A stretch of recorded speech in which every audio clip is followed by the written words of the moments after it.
This is Speedy World. I'm SYED and you're watching Fault Lines. The diplomatic gulf between KSA and the United States have started emerging. Both the countries have remained strategic partners for quite long. Saudi Arabia and the United States not only have a lot of economic stakes together, but also Saudi Arabia primarily relies on the US equipment and US military support for its defense needs as well. But the recent escalation between the two sides has taken many by surprise. President of the United States had visited Saudi Arabia in July with a request that the oil supply may be enhanced for the times to come so that the global economic situation can be improved. Saudi Arabia, on the contrary, decided to cut down the supply of oil drastically. And this has resulted in a situation where the United States is trying to reevaluate, re-examine and rather redefine the relationship with the Kingdom of Saudi Arabia. To talk about it, our first guest in the program is Brigadier Retired Rashid Wali-Zajua. He is an expert of Middle Eastern affairs and also director at IPRI. Sir, I welcome you to my show. Thank you. And before we talk about this specific issue, there is a statement by Ned Price, who is spokesman of U.S. State Department. I would request my producer to play that statement before we take your comments on it. We have made consistently clear to Saudi authorities that the freedom of expression should never be criminalized. The exercise of a universal right, like freedom of expression, should never be criminalized.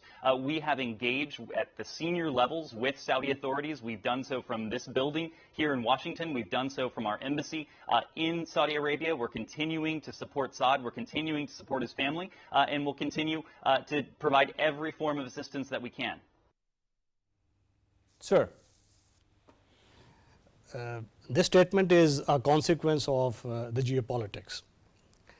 Whatever is panning at the global geopolitical landscape is having an impact, and the statement clearly is aimed at twisting the tail and to coercing Saudi Arabia into falling in line. And that requirement is to play ball on Ukraine and cut down on its production, have some influence on OPEC, so that what United States desires comes to pass. And the Saudi leadership, it's a young leadership, and the current stance is a consequence of two things. One is a new realization in Saudi Arabia that things cannot remain like they were in the past, and they want to act as a balancer and a stabilizer to stabilize the economy through energy markets, and their policy is delivering. Secondly, they have a young leadership which is cognizant of the old politics also in 73, how even before the Arab-Israel war, the prices were going up and their economy was deliberately being squeezed because of underpricing of the oil. So it's a new realization, it's a new leadership which is more dynamic. So it's a consequence of these two things: a new leadership which wants to engage with the world on equal footings, and secondly, Israel's role as a giant army has now changed because of the Abrahamic Accords and because of the newfound amity between the Gulf states and Israel. So that danger is not there. So Saudis have been, so to speak, more emboldened to take an independent stance in sync with the national interests. But when we look toward the situation that is prevailing at the moment, it's quite surprising that the aggression that the United States is demonstrating is not targeting all the OPEC countries. It is very specific and very pointed towards Saudi Arabia, a country that has been a main supporter of the United States in the entire Middle East. So why would you believe it is more specific towards Saudi Arabia at large? Because amongst these 13 OPEC states, Saudi Arabia is the largest oil producer, and it is one of the most influential members. It is a lead member of OPEC. And when we call OPEC, OPEC plus Russia, and with Russia, Saudi Arabia has forged a very interesting relationship. Despite voting twice with the United Nations against the annexation, the Saudis, when it comes to their economic interests, are following a completely independent line. And there are news of Saudis even buying the Russian oil, and because that is cheaper, and then selling it.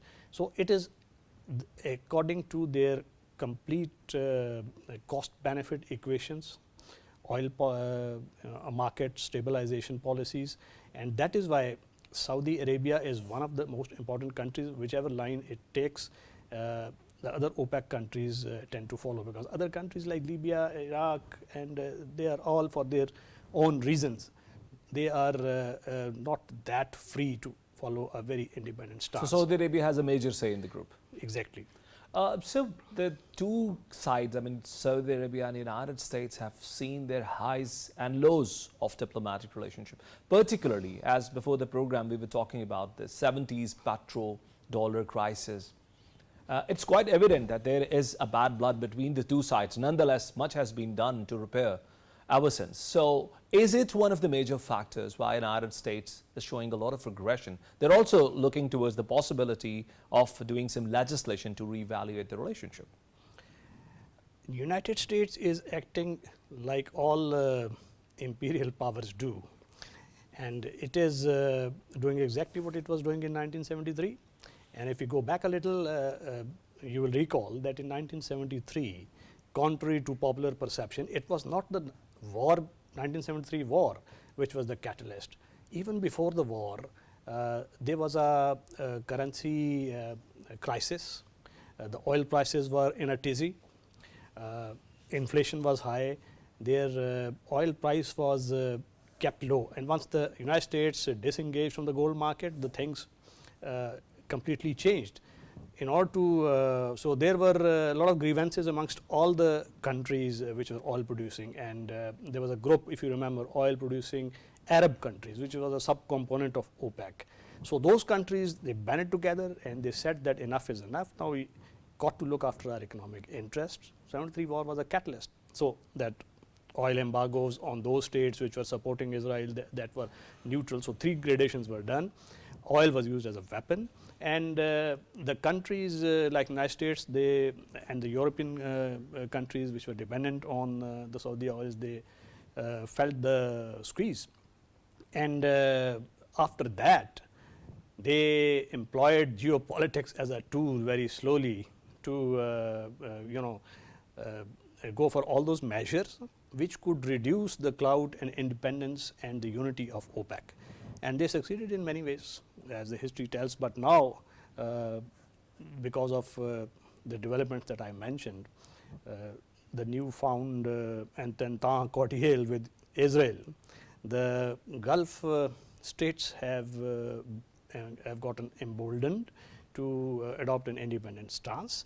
And this has coincided with a new leadership which is quite dynamic, like the current Saudi, what we call Prime Minister now, Mohammed bin Salman, is very dynamic, and he wants his country to adopt the modern practices, to go for those policies that redound to his economic interests. But before we touch upon Mohammed bin Salman's specific agenda, it would be very important to actually focus more on the problem that you have just highlighted, and that is that United States strategy with regards to this entire region, you believe, is Israel-centric, or it actually Israel sits in the center of American policy with regards to Middle East. So if there is a tension between United States and Saudi Arabia at the moment, this also would mean further tension between Saudi Arabia and Israel, because Israel is trying to pacify its relationship with almost all neighboring, all countries in the Middle East now. I think Saudi diplomacy has been quite astute in this regard. They have decoupled that relationship. Okay. They understand that Israel has a very strong security and political relationship with the United States, but they have managed to attenuate its strength by through their Gulf allies. We know UAE is now forging economic ties. They have given 11,000 work permit visas to Israeli citizens, which was something 5 years ago it was unthinkable. 1,100 Israeli residents have been given citizenship. So they are forging a close economic relationship.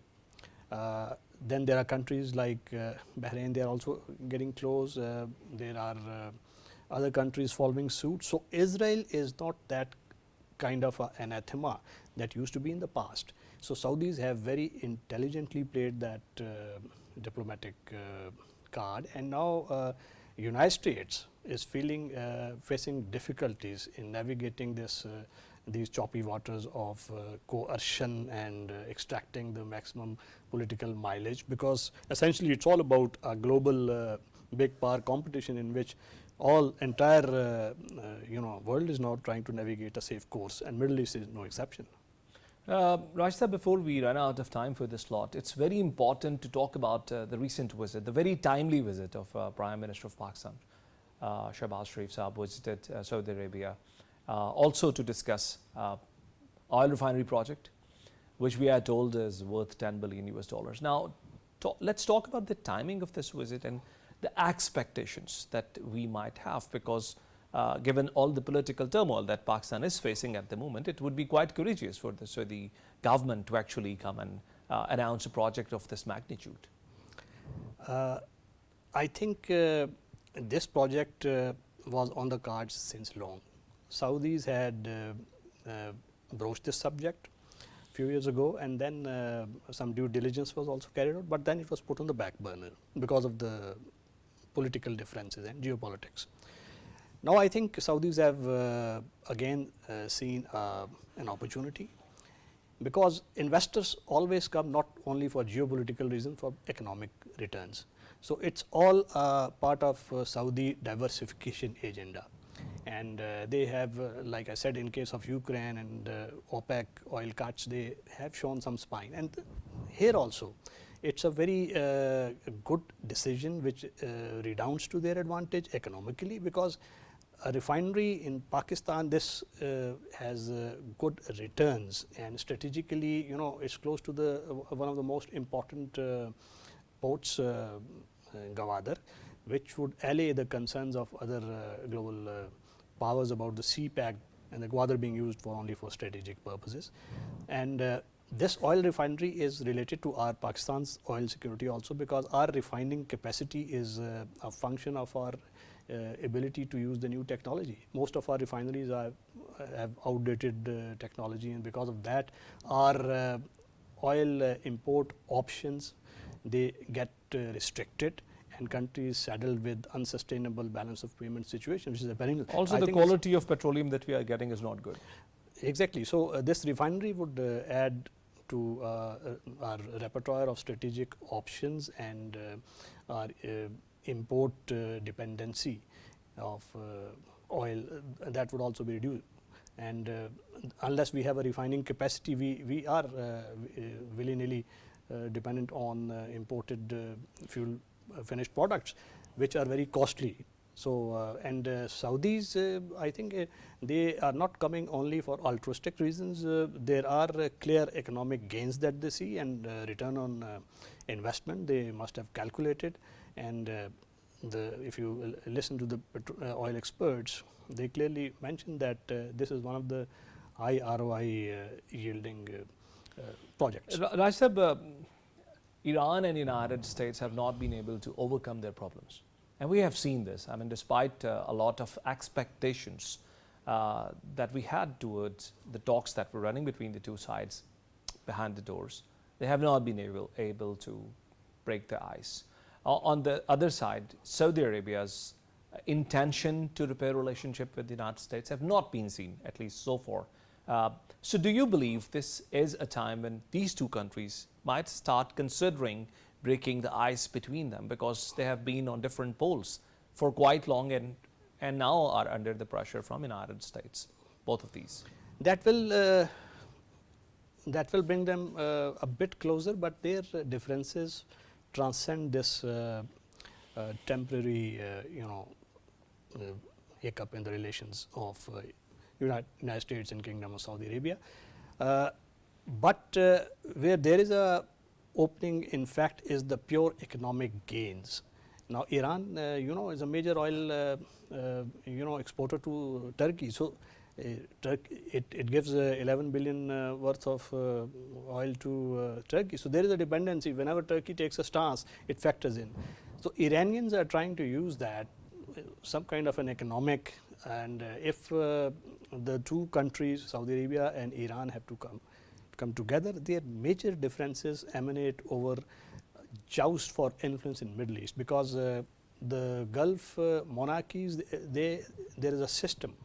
There is a system of monarchies, and as a power which revisionist power that challenges this political concept is threatening those monarchies. So that lies at the heart of the thing. There are countries like Bahrain which have 77% Shia population. Iran's role in Syrian conflict is very clear. Bashar al-Assad survived because of Iran basically, and the Russians also chipped in. Then there's a role in Lebanon Russians also. chipped in because of Iran. Yeah, and there's a role in Lebanon also. And you must have seen how geopolitics of Lebanon, Syria are panning out, because we just witnessed a maritime deal between Israel and Lebanon. They have demarcated their sea boundaries, which is a very, very seminal and important event. So, they must have been winked at by somebody, and because they want to balance the influence of contending parties. So, unless that bigger conflict is resolved between Saudi Arabia and Iran, this temporary hiccup in the relationships between the United States and Saudi, it would not create much impact. So what actually brings you to the conclusion that this hiccup in relationship is quite temporary in nature? Why would you say that? Why I say that? Because United States is a country that is loath to let go of the oil markets. The history shows. It might be a temporary expedient for them to browbeat or to coerce, because they are in the crosshairs of a conflict with Russia in Europe, and they want their allies to stand up and be counted. But those days, I think, are over, and it's a world of complex interdependence now. Many factors have contributed to that. Contending power centers, independent outlook of the erstwhile allies, and desire for creating new relationships in the Middle East. Now, this Israel's causing up to UAE, Bahrain, even countries like Qatar, and though Saudi Arabia is not recognized, but who knows, they might follow suit. So, this thing has reduced that fear, the Damocles sword that used to hang over the monarchies, and this has given them more confidence and more leverage over their policies and how to balance their interests with United States and the rest of the global powers, purely on the basis of economics. Raj Sahib, you are an expert of the politics of Middle East, and when we look towards Kingdom of Saudi Arabia, the kingdom has always been run under a specific model, quite religiously blended in nature. Ever since Mohammed bin Salman has taken the power, I mean, he's now officially the Prime Minister. Previously, he was not the king, but actually, most of the time he was said to be man behind the gun. And he's trying to reinvent all of this together. We have seen many changes coming in Saudi Arabia. What exactly do you believe Mohammed bin Salman is trying to accomplish, and how probable do you believe is his success, because it is about changing the course of an entire nation to a different direction altogether? I think Mohammed bin Salman has changed a lot. It is a consequence of a new awakening, and there was a substratum of discontent in Saudi Arabia, because though a lid was kept on that discontent, but over a period of time there were problems, and there is a region, the eastern region, which is oil rich, is all Shia, and unrest could be stoked unless those grievances were they remained unassuaged. I think there was a political strategy to counter that, and that was to open up the system, diversify the diplomatic and economic options, and reduce the reliance on only a resource, because resource, as you know, like the African countries, could act as a resource curse also. So having realized that, Mohammed bin Salman, not only it's Mohammed bin Salman, but there are other young leaders also who have gone, who have been exposed to the West. They have been educated in the best universities. They've come back and they have understood the value of the international best practices, and to create more opening and to open up the system, which was quite stultified because of the conventions and convention of having a relationship with the clergy. So all those things are changing, though the political system remains monarchical, centralized control. The relationship with clergy is opening up, and but the markets are getting liberated. The markets are getting liberated. That is, and the economics is going to act as a liberator, and it would impact on the politics as well. Thank you very much, Brigadier Rashid Wali, for being guest in our program today. Thank you. Ladies and gentlemen, we'll take a break and we'll join you back with the second segment of the program. Stay with us. Sir, thank you.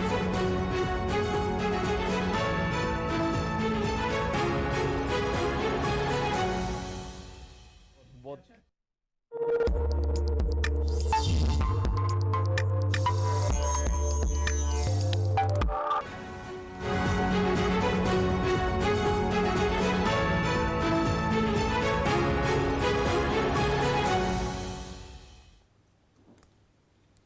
Welcome back. Ladies and gentlemen, United Kingdom, a major country from Europe, is facing paramount political and economic challenges.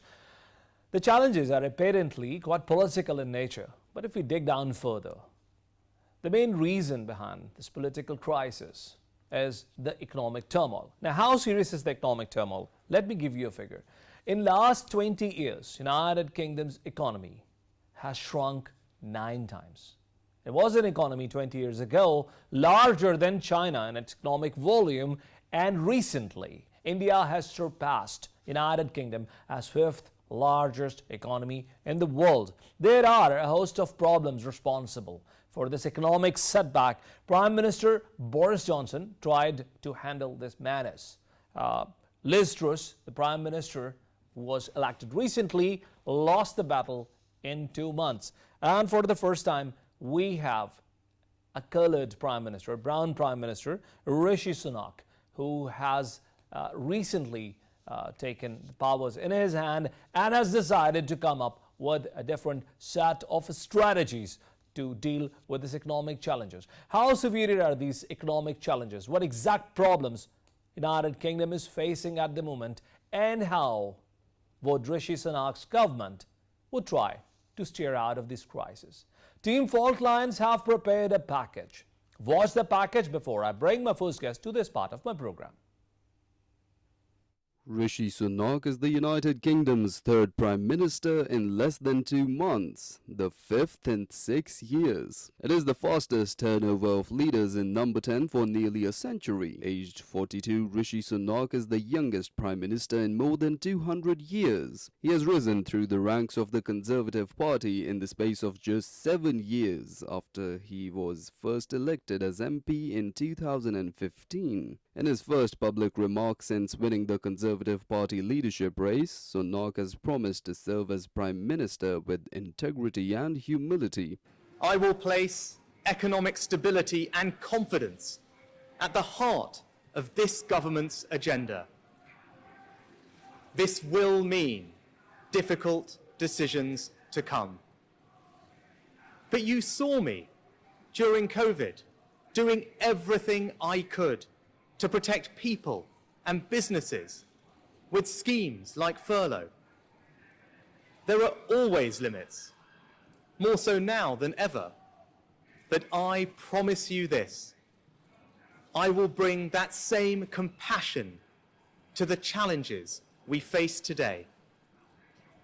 The government I lead will not leave the next generation, your children and grandchildren, with a debt to settle that we were too weak to pay ourselves.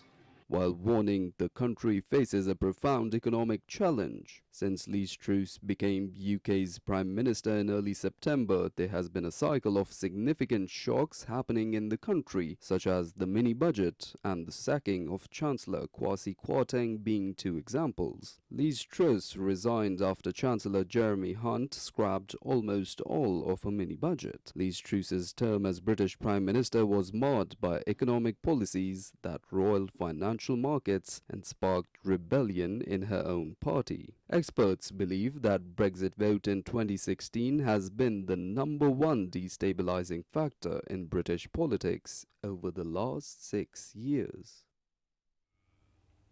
Ladies and gentlemen, in this part of my program, I'm joined by two guests from United Kingdom. I'm joined by Mr. Ahmed Pirzada. He is senior lecturer at Bristol University and a fellow of Advanced Higher Education, United Kingdom. Pirzada sahab, welcome to the show. Thank you very much. And in the studio, I'm joined by Mr. Sultan Ali Haider. Sultan is an expert of political economy and expert of strategic management. Sultan, welcome to the show. Thank you, Shabahat. Starting from you, Pirzada sahab, first things first, so help us to understand the economic crisis that United Kingdom is facing, particularly since 2019 onward. We understand that UK's economy is under pressure continuously for the last 20 years. But help us to understand things that have happened since 2019 onward. What is the outlook of UK's economic problem? So just to get a sense of it, so UK economy has still not recovered to where it was just before the pandemic. And this is actually much worse than what we see for other G7 countries. So for example, US, Canada, Italy, all of their economies have actually more than recovered to where they were before the pandemic. So what is going on? There could be several reasons, but one of them is obviously Brexit as well. So if you remember, UK officially left Brexit, the EU common market in December 2020. And many of the sectors in the UK economy actually rely on the labor which comes from the EU's commons market. And that labor supply has been severely affected, and that's hurting the economy. Much of the labor, many of them used to come on seasonal basis, and it gets a lot more difficult for them to come over because they're not permanently settled here.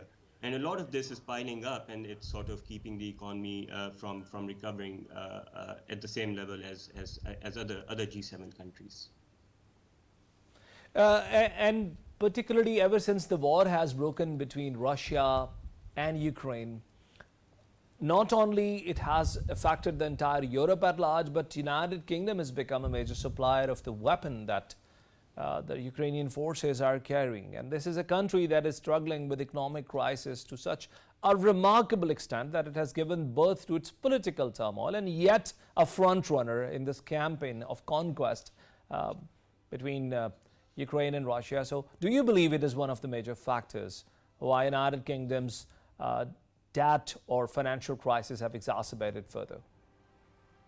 I think the Ukraine, the energy crisis, which is an outcome of the Ukraine-Russia war, is obviously affecting all the European countries much more.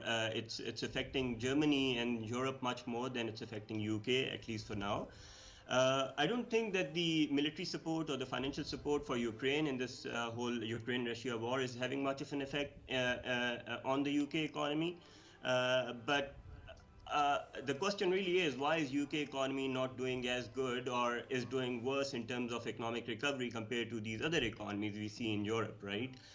So from that point of view, I think Ukraine-Russia war is affecting everyone, but on top of that, UK also has to deal with the legacy of Brexit, which we are facing. Pirzada sahab, from this qualitative conversation, can we get into a bit of quantitative numbers? Help us to understand, with the major macroeconomic indicators, how bad is the situation of UK's economy today? I think let's go a bit more in the past, right, to get a sense of what's going on. So UK economy, the GDP growth rate has been slowing for the last, at least since 90s. And what's even more scary is that half of the population, half of the working population, they haven't seen a significant improvement in their living standards for the last 15, 20 years. And that is what makes COVID and the recent energy crisis much, much more challenging, both politically and economically. So today, inflation stands at 10%. We have seen the Bank of England increase the interest rate several times over the last 1 year.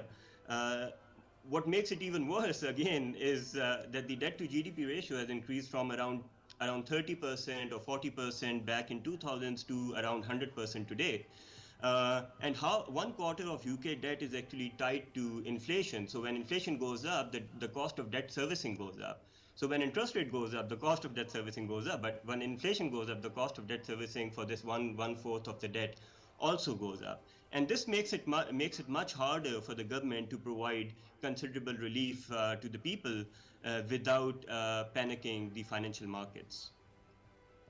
Pirzad Sahab, I'll hold you here and we'll talk to Sultan Ali Haider, who is our guest in the studio. Sultan, you're an expert of political economy. Pirzada Sahab has given us some numbers. Let me repeat what he has just said. GDP has been slowing since 90s. Half of the population hasn't seen any improvement in the living standards.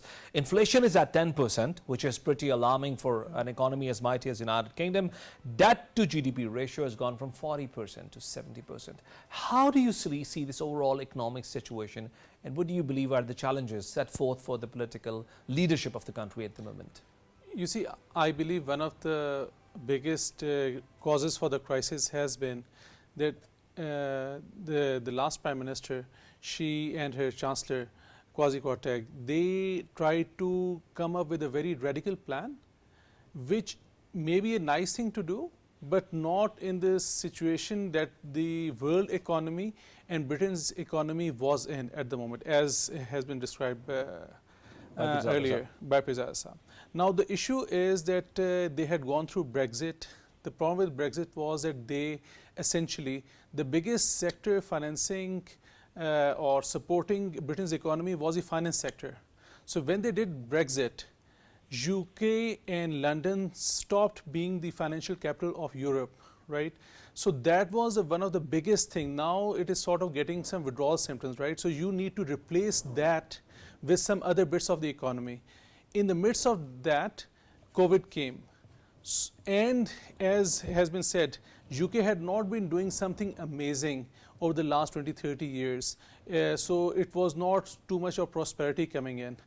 Now, when all of these things coming together, just after getting out of COVID, what Liz Truss and her Chancellor, what they did was that they went after trickle-down economics. Trickle-down economics, we have seen that in Pakistan also in the 60s. So that is when you give tax break, other incentives to the richest most people, and you feel economy will prop up and it will trickle down to the people down below. Now, when the country is already in economic crisis, it could not afford that. So that is one thing in terms of politically, I mean, that is really shook the confidence of the people in terms of what is happening, number one. Number two, I see a pattern here, just like in terms of Brexit, there was not a clear replacement plan. What will they replace it with in terms of economy, in terms of financial sector? So if that shrinks, what will replace that? Similarly, in this, there was no clear plan on what other sources of revenue will come in. So when there were no clear replacement plan, it was more of wishful thinking, right? That shook the confidence. So it's more of a confidence game. People losing trust in UK's economy, so financial markets reacting badly and instantly. So what you are saying is that because of decisions that were made politically to be popular decisions, actually did not have the right economic calculations behind them. And that became a reason why Liz Truss had to lose her office within 60 days. That is correct, and it's more of, I'll try to use an analogy. If somebody needs to go to a physiotherapist, right, because of some problem with the back or something, instead goes to a fitness coach that coaches Olympic athletes, right? That professional who is a coach for Olympic athletes may be a terrific guy, but may rather aggravate the injury, right? So the solution that were presented to Liz Truss by her Chancellor, those solutions may be good in some other situation, but in this situation, that was not the right solution. And what Rishi Sunak was proposing was more sensible, and that is why you see instantly everyone has converged to his candidature as Prime Minister. Sultan, this wonderful conversation will continue, but ladies and gentlemen, we'll have to take a break and we'll join you back after the break. Stay with us.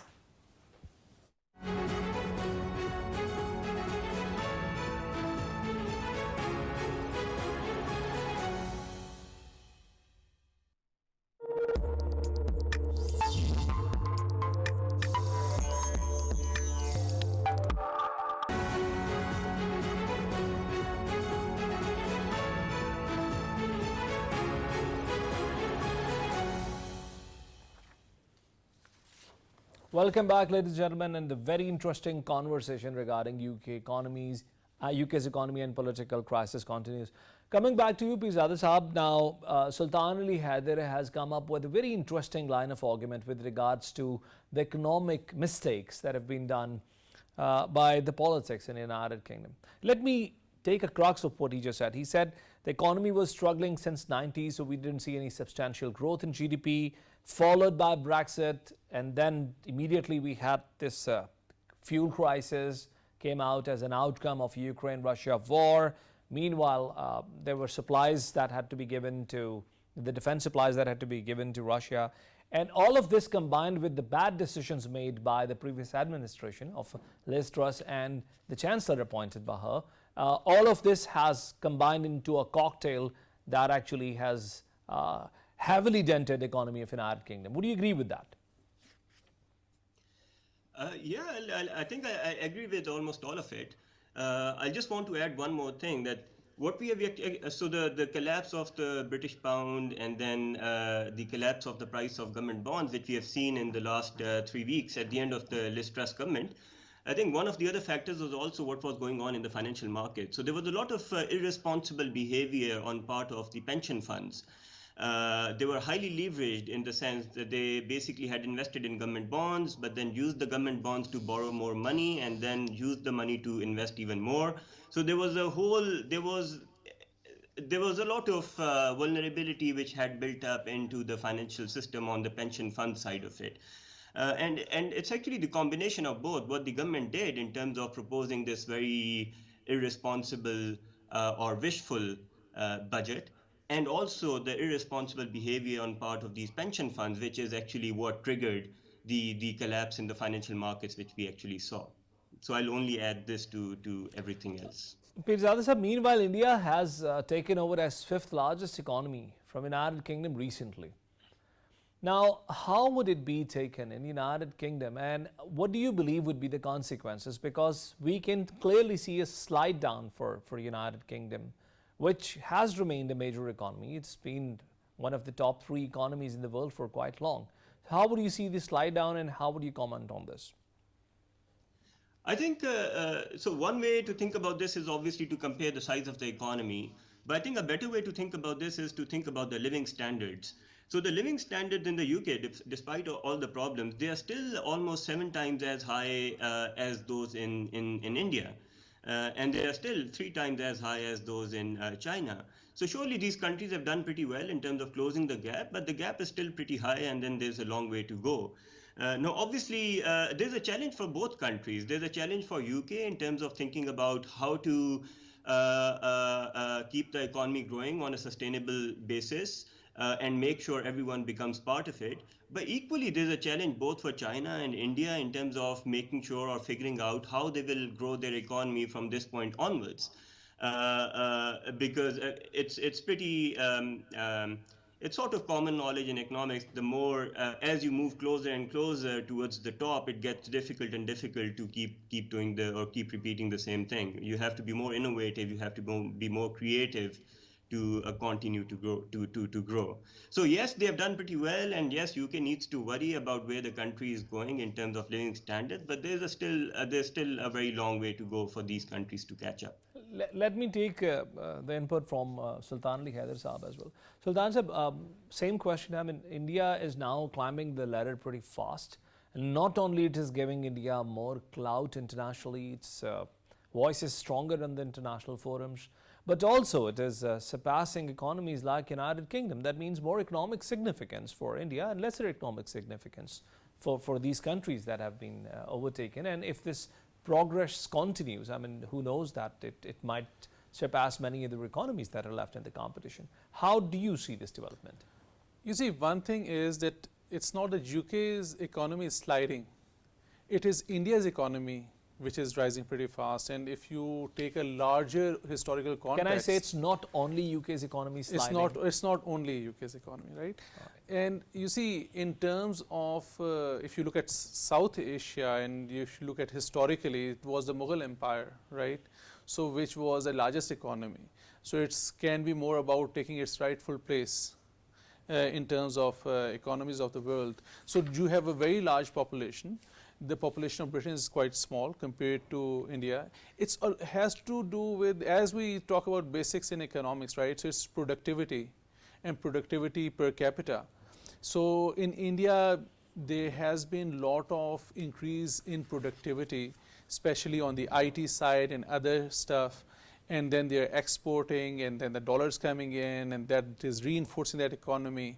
And it is the engine of innovation. Even if you see at United States, a lot of talk in US has been around reinvesting so that innovation, in terms of innovation, US stays ahead of every other nation, and that is the engine of growth. So India has done that. In terms of UK, again, I would say that one of the challenges in UK has been that I totally agree, their living standard is still much, much higher. It's a developed economy, it's a developed world, right? But they have to get that kind of magic back. In terms of innovation and where they were cutting edge, was one thing where they were cutting edge was a financial sector. So after New York, it was London, which was the financial capital of Europe, right? So in my opinion, maybe there's one opinion, I agree to that they squandered that benefit. Now they have to relook, and it's again the strategy behind redefine Brexit. Their strengths as well. And they have done that in the sense they have started looking towards their Commonwealth footprint globally. So the whole idea was it would free up Britain to look after its own interests. But when you're making that transition, in that time, a couple of crises come in. And while you're making one maneuver, what the previous administration did was in UK, Liz Truss and her chancellor, they tried to, in another dimension, they wanted to make a huge maneuver. Now that is where there's too much going on. In terms of strategy, I'll just close my remark here. The cardinal sin is trying to follow two strategies at the same time. So that is what they were trying to do. So with too much going on, Rishi Sunak is trying to restore that kind of sensibility. Let's bring Pirzada Sahab back into the conversation. Pirzada Sahab, we have spoken enough so far about the problems that had been going on. Let's talk about the solutions that you believe can be applied by the new team, because Rishi Sunak is not only young, dynamic, but also has promised a lot of reforms. So what do you believe can be these reforms? What exactly do you believe he would try to address, his top priority areas when it comes to the economic policy, sir? I think there's a short-term challenge, obviously, from the point of view of reassuring the financial markets that the government budget balances are going to be fine moving forward. And I think that's something which he has said very explicitly, that he will make sure that's going to happen. But I think that's less of a problem. The second challenge which we are facing is obviously what's going to happen with the energy supplies in, let's say, come winter. It's already here. So that's something which the government will have to think about more carefully and make sure that the supplies are there and they're not just competing with the Europe for the limited supplies which exist after the ban on the Russian supplies. But going forward, I think it's not that straightforward a question, honestly. Like the productivity decline, the decline in the GDP growth rate, the increase in inequality, that's been going on for like almost 2 decades now, or even longer in some of the cases. So how do you bring about this productivity growth? How do you revive the productivity growth? That's a very, very difficult question, and I don't want to pretend that I have the answer to that. Obviously, there's a lot of regional disparity in terms of many of the communities in the UK have been left behind. They're not linked to the economy. So you have to invest in people. There's also a political crisis in the sense many of these people who have been left behind, they are sort of voting in a way which is probably, according to some of us, is harmful for the national, when it comes to the national interest. So you have to address that inequality aspect of it as well. So there's a whole list of things which the government needs to think about in terms of regional inequality, in terms of lifting people up, in terms of political cohesion, and then obviously investing in their R&D and in their technology, in their technology. I think this will be it's going to be difficult. I think I don't want to say it's going to be straightforward. It will be a difficult thing to implement, but we have to implement it if we are to get things right. And please confirm if the government in United Kingdom is also supporting the energy bills of the common people that are actually getting exacerbatingly more expensive over a period of time. We have heard it's gone from 5 to 6 times versus the situation a couple of years ago. Yeah, so energy bills have gone up a lot. So, and the government is supporting them. But if you ask me, the government is supporting almost, it's not very well targeted. And that's probably one reason where there has been a lot of criticism of how the government is supporting it. That it should be more targeted rather than giving the support or subsidy to many of the people who probably don't even need it. But they are definitely supporting it. All right, Sultan Ali Haider, we are left 60 seconds to wrap up the program. So what would be your closing comments on the challenges that the Prime Minister has in hand, and how would you advise him to cope up with these challenges? So in terms of the challenges, again, it is rising interest rates, and it is US Fed which continues to raise interest rate that puts pressure on other currencies in terms of valuation. UK also has lots of debt. So naturally he has a financial sector background, so he understands all of those things pretty well. And I would just cheer him up, and we are rooting for the boy from Gujranwala because his grandparents are from Gujranwala, and I think they have good talent. He has shown one good thing that he has shown previously is through his furlough schemes and other, he supported the people in the time of crisis. And it's more of a confidence game right now. So what appears is he's taking all of the right steps to gain the confidence. And one silver lining could be now many of the financial market investors might be seeing that the market may be oversold, and they might want to invest and buy back in. So that would certainly give a boost to the UK economy and the UK pound. That will alleviate a lot of the problems, remove a lot of the problems that have taken place. But nonetheless, the challenges are far more than we can expect from here. The challenges are far more, but I think, in my opinion, they have already touched the bottom. So in the banking terms, as we say, he has been blessed in the sense that Britain through a much worse crisis. So now there's only upside to look at. Thank you very much, Sultan Ali Haider. Thank you very much, Mr. Ahmed Pirzada, Senior Lecturer at Bristol University, for being guest in my program today. Ladies and gentlemen, the economic crisis and political crisis of United Kingdom are continuing. Not only United Kingdom, but many other countries of Europe are going to see much worse crisis as the winter kicks in, and the war between Russia and Ukraine is not getting over within these months. Russia has always said that winters have been its partners, its allies during all thicks and thins. And once this winter season goes off, there will be a very different economic situation for entire Europe, including United Kingdom. Let's see how the new government copes up with all these challenges. We'll join you next week with another program. And until then, Allah Hafiz.